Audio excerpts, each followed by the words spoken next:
Pag narabi tayo kakabsat, Pali Church, good evening po.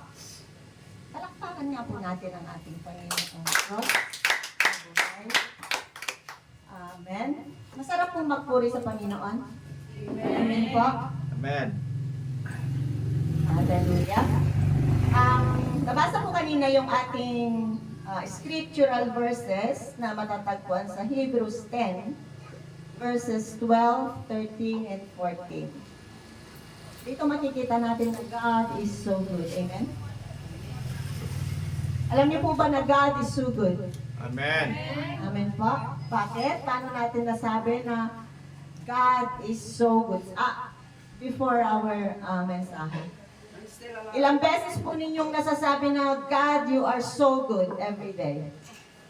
O minsan lang, sa church lang. Kailangan po i-declare natin every day, every single day na God is so good in our life. Amen? Alam niyo po, sa kabila po ng ating mga shortcomings, sa kabila ng ating mga pagkukulang, sa kabila ng ating mga kawalan ng pagsunod sa kanyang mga laws, sa kanyang mga batas, sa kabila ng ating mga maraming mga kasalanan, we believers are perfect in God's eyes. Posible po ba yun? Amen. At paano po yun nangyari? Babasahin ko po ulit yung ating scriptural verse. Sabi niya, but this man, after he had offered one sacrifice for sin forever, sat down at the right hand of God. From that time waiting till his enemies are made his footstool. For by one offering, he has perfected forever those who are being sanctified. Purihin po ng ating Panginoon ang kanyang mga salita. Sabi po sa Tagalog kanina, ngunit si Kristo ay minsan lamang maghandog, isang beses lang, para sa mga kasalanan. At iyo'y sapat na. Dito pa lang makikita natin how great is our God. Amen? Amen. Pagkatapos ay umupo siya sa kanan ng Diyos. Buhat noon, siya'y naghihintay hanggang sa ang kanyang mga kaaway ay maging tungtungan ng kanyang mga paa. Ano bang ibig sabihin na sinabi dito na nakaupo siya doon at hinihintay lang niya na hanggang ang kanyang mga kaaway ay maging tungtungan ng kanyang mga paa? Ang ibig pong sabihin dito ay naghihintay siya doon hanggang ang kanyang mga kaaway ay wala ng power. Wala ng kahit kaunting lakas or kapangyarihan. Yun po ang term. Wala nang kahit kaunting kapangyarihan. Amen? Yun po ang kanyang hinihintay doon. Wala nang kahit isa. Dahil ang pinakalas na kanyang susupuin ay ang kamatayan. Actually, nasugpo na niya lahat. Yung kung ano man yung mga battles natin dito sa mundo ngayon. Sabi niya na naniniwala po ba kayo mga kapatid na kung tayo ay na kay Kristo, wala ng power sa atin ang kaaway? Amen. Amen po. Kung ang Panginoong Jesus ay nasa atin, ang kaaway, wala na po siyang power over us. It seems, parang may power siya kasi sabi nga niya sa 1 Peter 5:8, para siyang leon na mabangis at gutom. Bakit ganun yung kanyang paglalarawan sa kaaway? Mabangis at gutom. To intimidate. Or para takutin, yun po ang kanyang gusto. Para takutin ang mga mananampalataya ni Kristo. But when we become steadfast, kung tayo ay maging matatag sa ating pananampalataya, ang kaaway, he cannot do anything to us. Especially when you know your position in Christ. Kaya nga po, kailangan malaman natin kung ano yung position natin sa ating Panginoon. Amen po. Lahat po ng pagsubok sa ating buhay ay kakayanin natin. Pagtatagumpayan natin dahil we will face our battles from victory. Hindi natin naharapin ang mga pagsubok sa ating buhay for victory. Magkaiba po yung term na yun, yung from victory at yung for victory. So, pag po saharapin natin ang lahat ng pagsubok from victory. Okay. Bakit from victory? Dahil po napagtagumpayan na lahat ng ating Panginoong Jesus ang lahat ng battles na ating haharapin. Kaya nga po siya ay nakaupo sa kanang trono ng Diyos. Nabanggit ko po kanina, isa na lang po ang kanyang kailangang talunin, ang kamatayan. So, face your battles in a position of rest. Amen? Ibig sabihin, harapin natin ang mga problema, ang mga pagsubok sa ating buhay na walang stress. Kakayanin? Bakit? Dahil napagtagumpayan na lahat ni Jesus ang mga bagay na ito. So, from that perspective, panalo ka na. Amen? Pag alam mo na napagtagumpayan na ng Panginoong Jesus ang mga kakaharapin mong mga problema. Amen po? Why kanan? Why kanan? Bakit nakaupo siya sa kanan? Hindi doon sa kaliwa. Because right hand represent the highest place of power. At sabi nga po, highest place of power. Highest place of power. Yun po yung kanan. The highest authority in position. Kaya nga po, pag sa mayor, paglalapit tayo kay mayor, lumapit ka dun sa kanyang kanang kamay, mas madali kang makakuha ng tulong. Tama po, nasubukan na po namin yun. Lumapit ka sa kanang kamay ni mayor. So, yun po ang position ng ating Panginoong Jesus sa kanang bahagi ng Diyos Ama. Bakit siya nandun? Interceding for us. Ano ba ang interceding? Namamagitan siya between God and us. Halimbawa, may isang nakagawa ng kasalanan. At itong nakagawa ng kasalanan na ito, naniniwala siya kay Kristo. Pero nakagawa siya ng kasalanan. Ngayon nanalangin siya. Bakit nandoon si Jesus? To be His vindicator. Jesus is our vindicator. Siya yung ating tagapagtanggol. Di ba, nanalangin yung isang makasalanan. Sasabihin ng Diyos, Ama, yung taong yan, nakagawa ng kasalanan. Na gumagawa lang po ako ng senaryo, ha? Siyempre, hindi kaya nag-uusap ang Panginoon at ang Panginoong Jesus. Siyempre, meron silang communication. Nakagawa yung taong yan ng kasalanan. Ano sasabihin ng ating Panginoong Jesus bilang vindicator, bilang ating tagapagligtas? Anong sasabihin niya?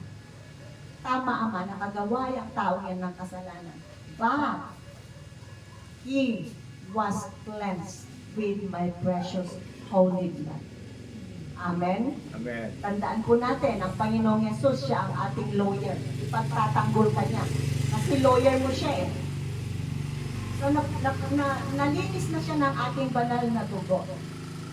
And because He believes in me, and He is in me, and I in Him, He deserves what He is asking. Amen po? Amen. Kasi nga, vindicator natin siya. Siya ang ating tagapagtanggol. Tandaan niyo po, bakit nasa kanang bahagi, may power. At siya ang ating tagapagtanggol. Ano kaya ang iisipin mo pag yung tagapagtanggol mo ay may power? Amen? Kasi sinabi niya sa verse 14 na 4 by 1 offering, yun yung sacrifice ni Jesus sa Kalbaryo, Jesus perfected forever those who are being sanctified. Tinutukoy po dito na sa minsang sakripisyo ni Jesus sa Kalbaryo, sa krus, hindi na kailangan pa ng panibagong sacrifice. Wala nang Panginoong Jesus na magsasakripisyo pa sa atin. Because Jesus is enough. Amen? Amen. Hindi katulad nung unang panahon na doon sa mga tabernacle or the tent of the offering na Maghapon, magdamag na walang trabaho, na nagtatrabaho ang mga pari. Kasi walang tigil ang offering. Magdamag yan na susunog sila ng mga offering na tupa. Pero sabi niya dito na for by one offering, Jesus perfected forever those who are being sanctified. Sino itong mga sanctified na ito? Ang mga sanctified na ito, mga believers. Amen? Amen. Kaya, nangangahulugan ito na ang mga naniniwala kay Kristo Jesus ay itinuturing na ng Diyos na ganap. Ano yung ganap? Perfect. Sa kanyang harapan, kahit pa ikaw na ang pinakamaraming kasalanan. That's the goodness of God. Amen po? Amen. Ito po ang position natin or standing ng isang mananampalataya kay Kristo. Malinis at walang kasalanan sa mata ng Diyos. Dahil sa katuwiran ni Jesus. Hindi po dahil tayo ay perfect o wala tayong kasalanan o tayo ay magaling kumanta o magaling magturo. Hindi po yun. We are perfect in God's eyes because of the perfection of our Lord Jesus Christ. Amen? Everything is pointing the Lord. Amen? Amen. Because in and out of ourselves, we are sinners. Wala pong matuwid na tao na kahit isa. Amen po?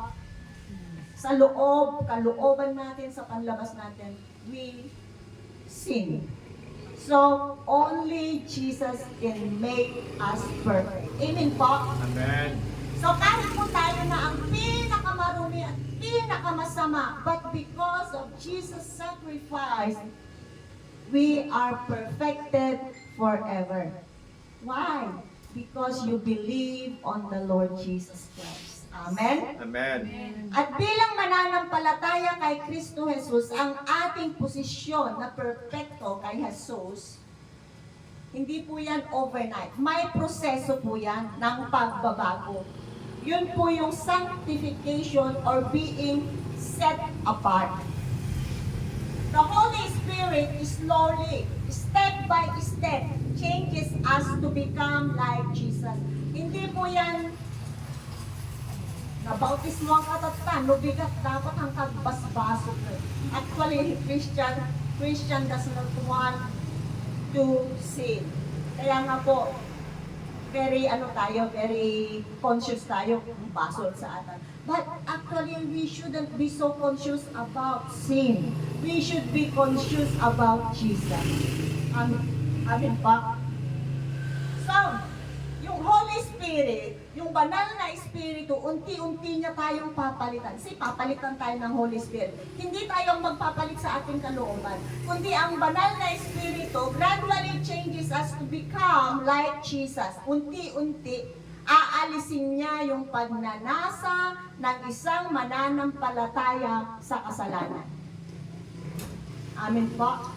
At unti-unti tayong mahuhubog sa karakter ng Panginoong Jesus. Sino po yung malaki ang pagbabago na sa kanyang buhay? Simula nung naintindihan niya ang Panginoong Jesus. Amen. Amen? Nung hindi natin naintindihan ang Panginoong Jesus, bahala ka dyan. Sumbatan ng mo. Kahit ano na lang lumalabas sa bunganga mo.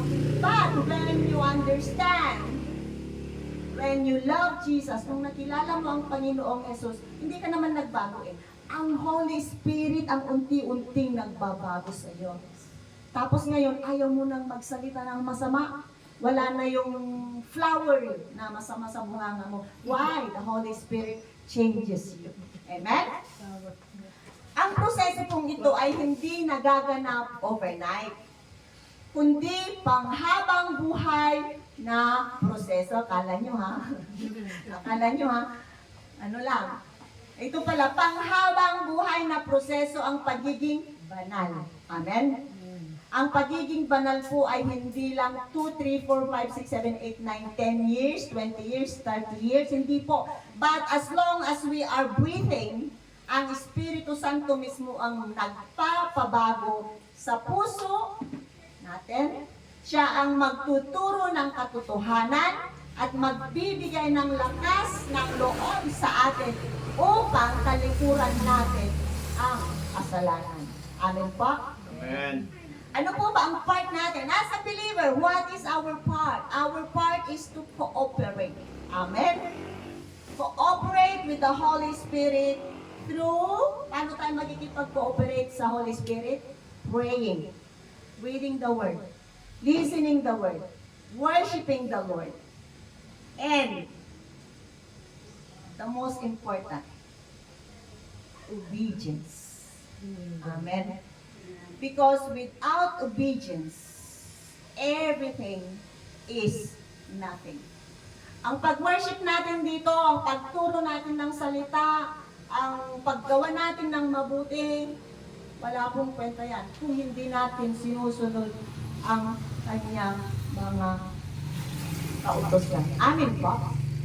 So, to see yourself imperfect, pakinggan po ito, is a failure to understand the perfect sacrifice of our Lord Jesus Christ on the cross of Calvary.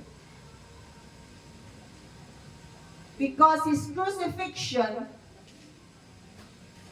is not for Himself.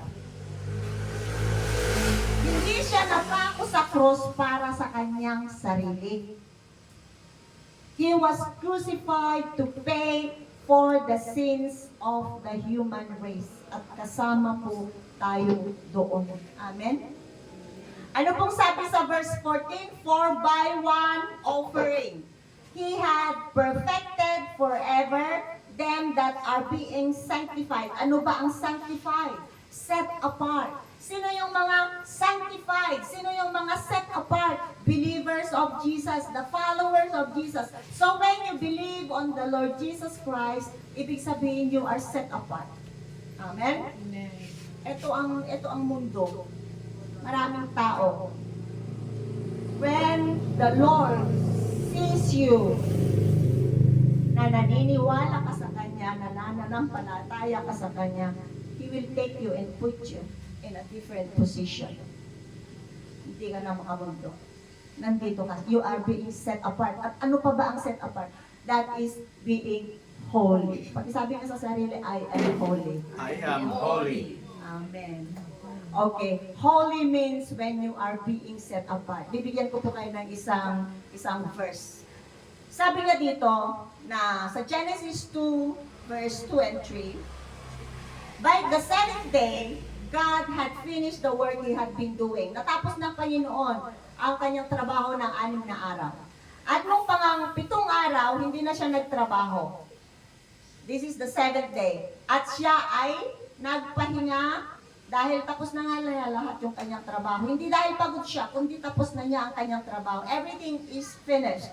Everything is done. Perfectly done. And God blessed. Then God blessed the 7th day and made it holy.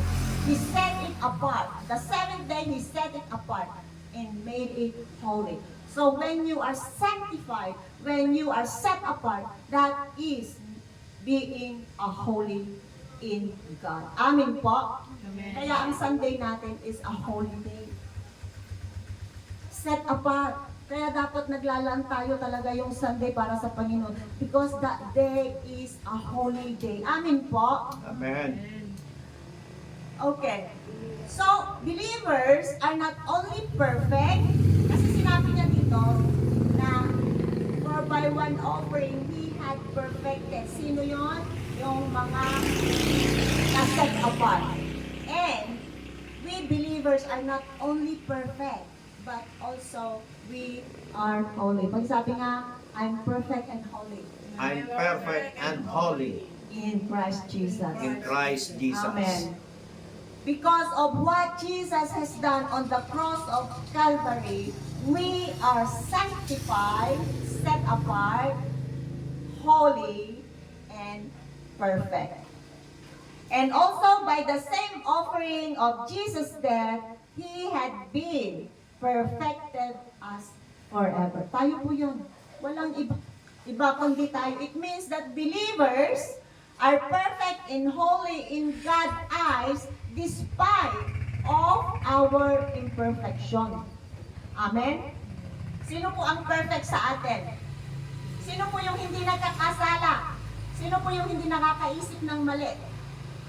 Sino po yung hindi minsan pag nagagalit nakakaisip ng hindi maganda? That is being imperfect. Because imperfection is not only in our physical, but especially in our spiritual. Only Jesus can make us perfect. Amen? So, believers are perfect and holy in God's eyes despite of our imperfection because of that one offering, the offering of the Lamb of God. Amen? Amen. Ganyan po tayo kamahal ng Diyos. In-offer niya yung kanyang kaisa-isang perfect na anak para lang tayo maging karapat-dapat sa Kanya. Biruin niyo yun na, hindi tayo perfect. Nakakagawa tayo ng pagkakamali. Sabihin mo, especially, nasubukan niyo na yon, yung paggising mo ngayong umaga, hindi ako magkakamali. Hindi ako magagalit. May nagawa yung pamangkin mo o kaya yung alaga mo, nagalit ka. Why? Because you are always being conscious about what you can do. Don't be conscious about what you can do. Be conscious of Jesus. Amen? Amen. Lagi po nating tandaan, ang sakripisyo ng ating Panginoong Jesus sa krus ng Kalbaryo ay para po tayo ay magtagumpay sa lahat ng hamon ng buhay natin dito sa mundo. Kaya nga po sinabi niya na, it is finished. Para when time comes na dumating yung panahon na babalik natin yung ating buhay sa Kanya. Sasalubungin tayo ng Panginoong Jesus. Anong ikukwento natin sa Kanya? Amen? Lord, nagtagumpay ako doon sa ibaba dahil sa iyo. Dahil napagtagumpayan mo ang lahat. So, mga kapatid, sa gabing ito, gusto ko lang i-inculcate o sabihin sa inyo na always know your position in Christ. Amen? You are not just a nobody. You are somebody. Amen po? Amen. You are the child of the Most High God. Lagi pong tatandaan, kahit po sa ang pagkakataon, pag kayo'y, kumbaga, merong kayong battle sa buhay, at para ka nang natatalo. Always recall yourself kung ano yung position mo sa Panginoon. And that God is not just God, He is the Creator of heaven and earth. Sa Kanya po ang mundong ito. At alam niyo po, pag ikaw ay malapit sa Kapitan del Barrio, malapit ka na nga sa Kapitan del Barrio, malapit ka pa sa kanang kamay, lagi kang may ayuda, kahit hindi ka deserve. Tama po? Nakalista pangalan mo, kahit hindi ka na dapat dun kasi meron ka na eh. Overflowing na ang blessings sa iyo because you are a child of the Most High God. And the blessings of God, kaya niyang i-bless ang million, trillions na tao, and there is still a lot of reservoir there. Kumbaga meron siyang ang tawag nun, magat dam ng mga blessings na hindi na uubusan. So He can bless everybody and there is still a lot of blessings out there. So, kahit minsan don't feel insecure o magselos because the blessings of God is so much. All we need to do is go and take it from the presence of our Lord. Amen po? Amen. Yun lamang po mga kapatid, ang ating munting mensahe ngayong gabi. Nabubulol ako lalo na nervous po. So, Pastor, antayin nga natin yung banal mong tahanan.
napakaganda po yung mensahe.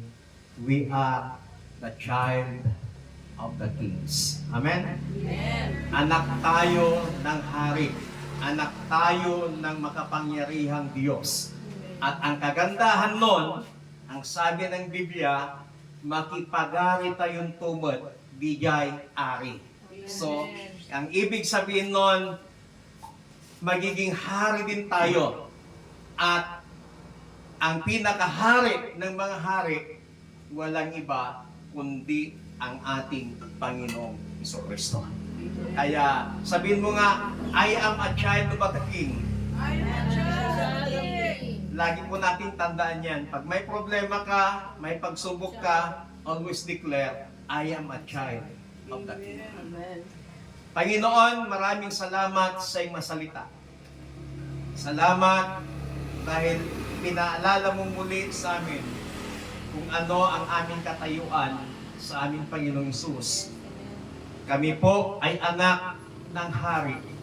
We are a child of the King and we are a child of the living God. We are a child of Almighty God. Kaya alam namin, Panginoon, na bilang mga anak mo, walang bagay na hindi namin mapagtatagumpayan kasi pinagtagumpayan mo na ang lahat nung ikaw ay nandito sa ibabaw ng lupa. At bilang mga anak mo, Panginoon, hindi mo hahayaan na kami ay magiging talunan sa lahat ng aspeto ng aming mga buhay, kundi magiging matagumpay po kami sapagkat sinabi mo sa inyong masalita, we are more than conqueror in Christ. Salamat, Panginoon, sa katayuan namin. Salamat dahil inari mo kaming mga anak mo mula nung tinanggap ka namin bilang Panginoon at tagapagligtas ng aming mabuhay. Salamat po. Lagi mong sanang ilagay sa aming mga puso, itanim sa aming mga puso at isipan, Panginoon, na sa tuwing may nakakaranas ng mga problema, sa tuwing may nakakaranas ng mga pagsubok, sa tuwing may nakakaranas ng iba't ibang karamdaman, Panginoon, maalala namin that we are a child of the Almighty God, we are a child of the King. Salamat po, Panginoon. Salamat sa inyong lingkod na siya mong ginamit. In Jesus Christ, mighty name we pray. Amen. Palakpakan po natin ang Panginoon. Hallelujah.